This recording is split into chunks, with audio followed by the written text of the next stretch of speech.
नमस्कार, आप देख रहे हैं धा न्यूज और मैं हूं अभिषेक मिश्रा। क्या केंद्रीय मंत्री आरसीपी सिंह को लेकर अब दो चीजें तकरीबन तय हैं, दो बातें तकरीबन तय हैं। एक, केंद्रीय मंत्रिमंडल से उनका इस्तीफा और दूसरी, बीजेपी में उनकी एंट्री। हालांकि कल ही ये चर्चा जोर पकड़ने लगी कि आरसीपी सिंह बीजेपी में शामिल हो गए हैं, जेडीयू का दामन छोड़ दिया है और बीजेपी में उनकी एंट्री हो गई है। और इस खबर का आधार यह था, एक तस्वीर की वजह से यह खबर जंगल में आग की तरह फैली और वो तस्वीर थी तेलंगाना बीजेपी की तरफ से ट्वीट की गई एक तस्वीर।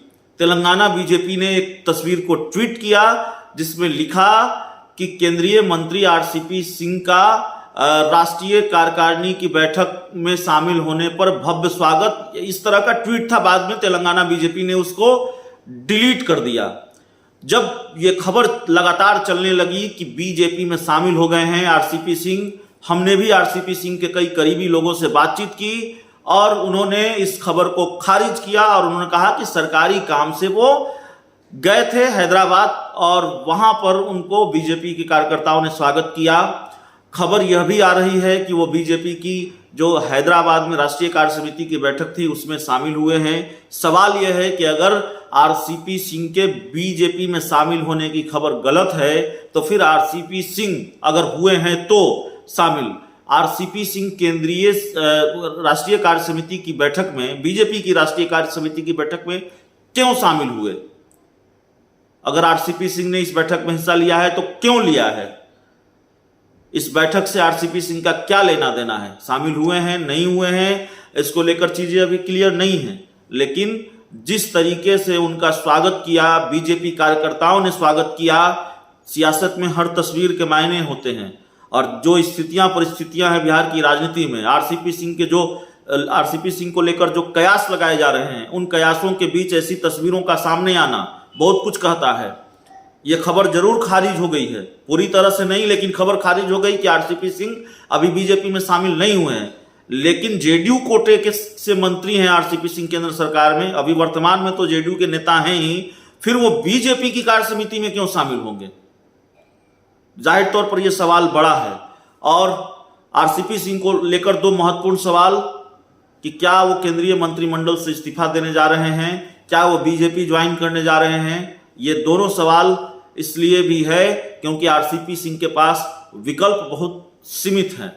आरसीपी सिंह को लेकर जेडीयू की तरफ से बयान भी सामने आ रहा है। उपेंद्र कुशवाहा जेडीयू संसदीय बोर्ड के अध्यक्ष हैं, उन्होंने कहा है कि आरसीपी सिंह का कार्यकाल खत्म हो रहा है, वो कुछ करने की जरूरत नहीं पड़ेगी, वो इस्तीफा दे देंगे। इस तरह का बयान उन्होंने दिया है। पहले भी उन्होंने नैतिकता का पाठ आरसीपी सिंह को पढ़ाया था। तो आरसीपी सिंह बीजेपी ज्वाइन करेंगे, नहीं करेंगे, कब करेंगे? केंद्रीय मंत्रिमंडल से इस्तीफा होगा। जिस तरह से जेडीयू में उनको किनारे लगाया गया, उनको निपटाने की हर कोशिश की गई और उनके करीबियों को ठिकाने लगाया गया राजनीतिक रूप से, तो लगता नहीं है कि आरसीपी सिंह केंद्रीय मंत्री पद पर बने रह पाएंगे। नीतीश कुमार नहीं चाहते। नीतीश कुमार और ललन सिंह की नाराजगी आरसीपी सिंह को भारी पड़ी है। तो अब इसीलिए हम कह रहे हैं कि क्या दो चीजें आरसीपी सिंह को लेकर तय है, बीजेपी में ज्वाइनिंग और केंद्रीय मंत्रिमंडल से इस्तीफा। हालांकि केंद्रीय बीजेपी में ज्वाइनिंग में रोड़ा जेडीयू है। जेडीयू को अगर आपत्ति नहीं होगी, नीतीश कुमार को कोई आपत्ति नहीं होगी, तभी वो बीजेपी में उनकी ज्वाइनिंग हो सकती है। बीजेपी बीच का रास्ता क्या निकालेगी, नीतीश कुमार को कैसे मनाएगी, यह भी देखना होगा। तो कई खेल अभी होने बाकी हैं, कई पूरी तरह से सस्पेंस से पर्दा हटा नहीं है। दूसरी तरफ आरसीपी सिंह जब हैदराबाद से दिल्ली पहुंचे तो तेलंगाना बीजेपी के ट्वीट पर उनसे सवाल पूछा गया, उनसे यह सवाल पूछा गया कि आप इस्तीफा देने जा रहे हैं। इन सारे सवालों पर उन्होंने चुप्पी साध ली है।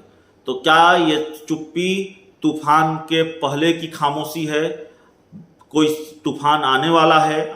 आरसीपी सिंह कोई बड़ा फैसला लेने वाले हैं? उम्मीद है अगले 3-4 दिनों में कोई फैसला आरसीपी सिंह ले लेंगे या उनको लेकर जो कयास चल रहे हैं उसको लेकर तस्वीर साफ हो जाएगी। अगले 3-4 दिन बहुत महत्वपूर्ण हैं। इस पूरी खबर में इतना ही, इस पूरी रिपोर्ट में इतना ही। बहुत बहुत धन्यवाद।